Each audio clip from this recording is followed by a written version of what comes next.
আজকের এই সুন্দর অনুষ্ঠানের সম্মানিত সভাপতি, ছাত্র বিদ্যালয়ের শ্রদ্ধেয় প্রধান শিক্ষক, ম্যানেজিং কমিটির সম্মানিত সদস্যবৃন্দ, শ্রদ্ধেয় শিক্ষক মণ্ডলী, স্নেহের প্রিয় ছাত্রছাত্রীবৃন্দ, আসসালামু আলাইকুম।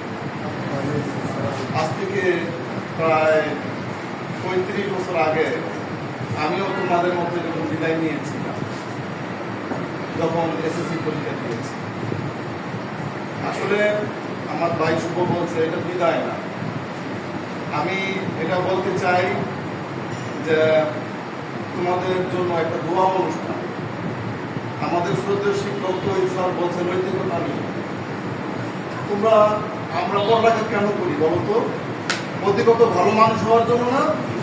তাহলে তো ছাত্রদের বিরুদ্ধে নৈতিকতার প্রশ্ন উঠতেই পারে না। এই যে শিক্ষক, ওনারা এত অল্প বেতনে তোমাদেরকে পড়ায়, ওনাদের চাইতে কয়েক গুণ বেশি টাকা কামায় রিক্সাওয়ালারা, রাস্তায় তরকারিওয়ালারা। তাহলে ওনারা কেন পড়ায়? তোমাদের মানুষ করার নাকি?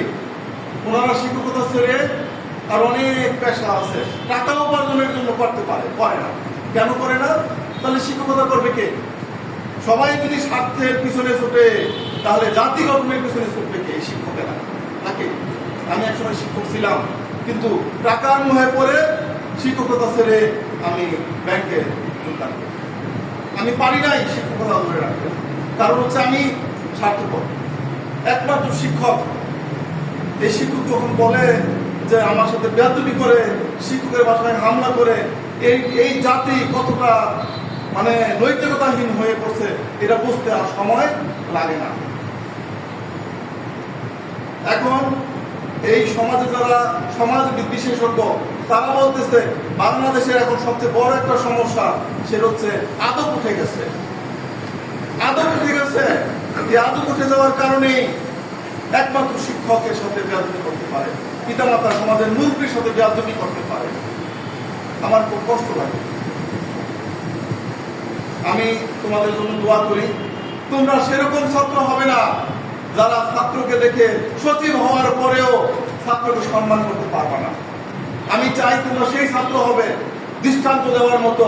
তোমরা অক্সফোর্ড ইউনিভার্সিটির প্রফেসর হয়েও তোমার এই স্কুলের প্রাইমারি শিক্ষককে দেখে তোমরা পায়ে সালাম করবে, পারবে না?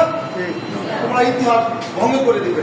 তোমাদেরকে দেখে যেন বলে যে না, এরাই আদর্শ ছাত্র, এরাই শামসুন্নাহার স্কুলের সাইনবোর্ড। কি পারবা কিনা?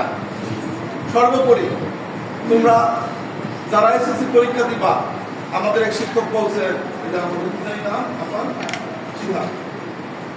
তোমাদের এখন কিন্তু খুব গুরুত্বপূর্ণ সময়।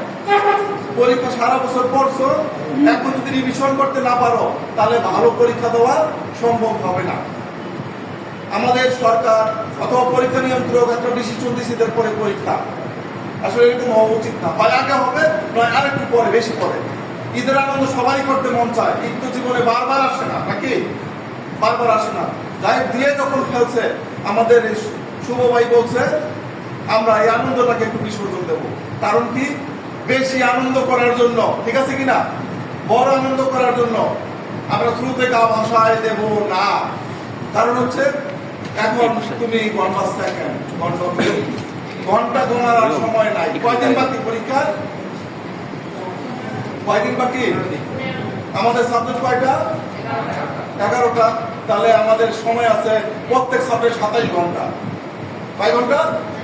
27 ঘন্টা। তুমি পৃষ্ঠা গণো, আমার কয় পৃষ্ঠা রিভিশন করতে হবে। তুমি বাছাই করে ফেলো আমি কোনগুলি পড়লে আগে পাস, বলে ভালো রেজাল্ট, নাকি? মানুষ আগে দেখে পাস, আবার পাস করলেই হয় না, ভালো রেজাল্টের জন্য তোমাকে অধ্যবসায় করতে হবে। সর্বোপরি তোমাদের জন্য আমি দোয়া করি। আমি একটু লেখালেখি করি, তোমরা সবাই জানো না। আমি তোমাদের জন্য এখানে বসে ছোট্ট একটা কবিতা লিখছি। তোমাদের বিদায়ে ব্যথাক্য হৃদয়ে, তোমাদের খুঁজে পাবো সূর্যের উদয়ে, তোমাদের খুঁজে পাবো চন্দ্রের আলোতে, তোমাদের খুঁজে পাবো যত কিছু ভালোতে, তোমাদের খুঁজে পাবো অন্যায় নিধনে, সব সময় পথ চলবে ন্যায় নীতির বিধানে, সব সময়ে পথ চলবে সততার সঙ্গে, পাপের রং লাগাইও না নিজেদের অঙ্গে। যার যার চেষ্টাতে বড় হও সকলে, অবহেলা করে যেন ডুবিও না বিফলে। ভালো কাজে বেঁচে থাকো মানুষের হৃদয়ে, তোমাদের খুঁজে পাবো সূর্যের উদয়ে। আল্লাহ হাফেজ, আসসালামু আলাইকুম।